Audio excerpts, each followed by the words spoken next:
Hello YouTube, it's Lion here from Hobbies of a Man once again, and today we are going to do another manga review. Now today's manga review is going to be over Drifting Dragons, Volume 1 and 2.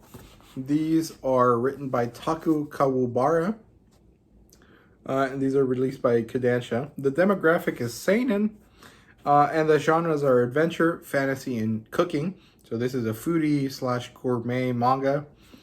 This has a recent adaptation. It's on Netflix. I haven't watched it because I wanted to read these first. And I don't really know if anyone's said anything particularly positive or particularly negative about the adaptation, but it's there if you want to watch it instead. So the premise here is that there's this fantasy world full of dragons, and there's these people called drakers that exist that hunt, harvest, sell, and then eat the dragons. And we specifically follow this ship, this draking ship, called the Queen Saza and her crew. The first volume mostly focuses on the crew member Mika, and the crew member Takita. And the second volume mostly focuses on them two as well as Jiro. So I'm going to do the plot line, characters, world building for the first volume and then the second volume. And then we'll talk about the art, the fan service, and the rating for both of them at the end. So starting with volume 1, it's very good. I really enjoy how it works. This volume has the story set up in specific pieces. Like there's 5 chapters, and each chapter is a different story, more or less, that shows a different aspect of the ship and of the crew. So the first story has the end of a dragon hunt and then the beginning of one. The second one is a small dragon stows away on the ship. The third story is a hunt and a dinner. The fourth one is a storm that kind of blows through and the ship has to deal with. And then the fifth story is about encountering pirates, basically. There's a lot more that happens in each story, so I just wanted to give you kind of like the setup, the premise of each one. And at the end of each chapter, you get a different recipe, which they make with dragon meat in the book, but that you can recreate with real meat. When it's dragon steak, you can use beef or cutlet or like pork. And then if there's a different type of meat that you're supposed to use, it tells you. One of the recipes is clearly for chicken. And then there's one with duck liver and that sort of thing. But in the universe of the book, everything's made with dragon meat. So yeah, and then the characters here are really great. Mika and Takita and Vanabel are the ones that I like the most. Not because the other ones are not as good, it's just they haven't gotten any development. And then there's Jiro, of course, but he's relevant in the second volume more so than this first one. I like how Mika is this just guy that's obsessed with eating tasty food and does what he has to in order to eat it. I thought it was really great. I like how reckless he is. It's very fun and interesting, and how everyone else just reacts to him like he's crazy, but they know that he's so good at his job that if he says something, everyone should do it as well in order to make sure everything's a success. So I really enjoyed that. And then the world building is very good in this volume. We get a lot of explanation about what draking is. We get a few cool shots at the dragons. We get some of the lore that draking ships have, similar to the lore pirate ships and old school military vessels would have. We get a lot of interesting cuisine. So I really love the recipes because they're not horribly hard to make, and they look really appetizing, and you can recreate them in real life really easily because they're not impossible to do. So it was super fun.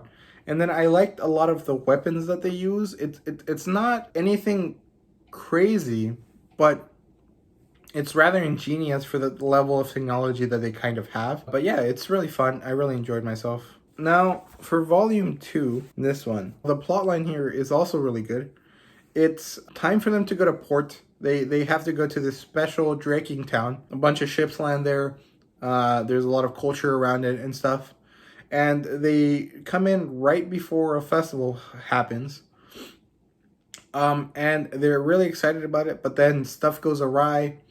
This other ship brings in a dragon that kind of goes crazy and they have to deal with it. And it was a really nice, much more cohesive storyline. Like everything here was the same story from start to finish. Whereas in the first one, everything was kind of separate, if that makes kind of sense. And yeah, the characters here are really good as well. Jiro becomes much more important. We learn a lot about who he is, like what his characteristics and like specific traits are. And then we come back to Mika and we learn a lot more about him, where he comes from, kind of where he belongs. And basically he is adopted into this clan tribe of people that were like the original dragon hunters. And so he has a lot of their culture brought into his person. And so he really has this love for dragons, even though his job is kind of to kill them. And it's really interesting. And then we have Katya, I don't know how to say her name, who is like this girl that works at a brothel, but she's not like a courtesan yet. She's going to be, but she and Jiro kind of hit it off. And they have a little bit of a romantic thing going on, which is really cute. And it kind of was a nice change of pace during the action, that they're like somewhere else doing something. It was enjoyable. And then there's Ula, who is like this really old guy who's like the chief of the Dragon Hunter clan. And he's the one that brought Micah into it. He's interesting. And he kind of serves as the anchor for all the world building in this book, and I really enjoyed myself with it. So the world building here is there's a lot of it, a lot of dragon lore, a lot of about the people that hunted them, the Malotoa, who are kind of these like Inuit Native American style type of people. There's like a lot of deep respect for these dragons, a lot of reverence for them, even if they consume them or hunt them. And they talk about how they were originally scavengers, but once technology changed and they were allowed to go into the air and fly after them, it kind of changed because a lot of people would do it differently. And then they talk about how draking ships used to be military ships, and a lot of the military culture stuck to the style of the draking ships. And so it's really interesting how everything kind of connects. And then we also learned that dragons have powers. So it was really cool. I really enjoyed myself. Now, back to both of them. The art here is super, super good. It's amazing how detailed and how beautiful everything looks. Here, let me show you a color page. And then that's the first couple panels. As you can see, it's very, very lovely. There's some amazing double spreads. Yeah, look, this is a beautiful piece of art. I am 100% in love with how this is done. It's very good. I originally thought I wasn't going to love it just looking at the front cover, but man, it's so good. I really enjoyed myself reading this. I actually had to pace myself and slow down from my usual reading speed just so I can enjoy each piece of art to the fullest. The one thing I do have to complain about is that they completely misused most of these color pages. Like that one's basically blank, those two are basically blank, and this one is basically blank. And they have this like light brown color, like kind of parchment color, but you could have done a bunch of stuff with this. You could have put a map, you could have put more depictions of the dragons, you could have a draking outfit and explained how it works. You could have done a lot of stuff. They do in volume 2, they do a little bit of a better job. Well, you see one blank color page, 2, 3, 4, and then they finally have this one. This looks beautiful. I wish they would have done this in the first one. But yeah, it was really good. That's my only complaints about the book. And yeah, so there's no fan service. So this is completely safe. And the other thing is that it's really enjoyable and it's really lovely and everything is well done. I just really enjoyed myself throughout the whole thing. And now the rating, I give both of these a solid 5 out of 5. or a 10 out of 10. I want to really keep going with the series. I recommend this to everyone. It's really, really enjoyable. It's really fun.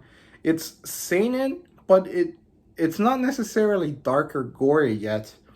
So I think younger people might definitely be able to read it.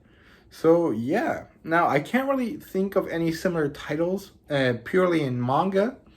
I think the Temeraire series by Naomi Novik, which is a Western historical fantasy that about like the Napoleonic Wars, but if they had dragons, is maybe the closest thing to this. That's a really good one. But yeah, anyways, thank you guys very much for watching. If you guys liked the video, please like and subscribe and comment down below. I would really appreciate it. Tell me what you guys thought about this.